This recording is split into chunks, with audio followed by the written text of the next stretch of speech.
Ոչ մի ղեկավարություն, Հայաստանի ոչ մի իշխանություն երբեք չի ընդունել, որ քաղաքաբանտարկյալներ կան։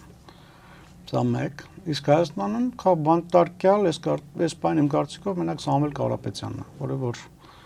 ակնհայտ քաղաքական երանգներով է։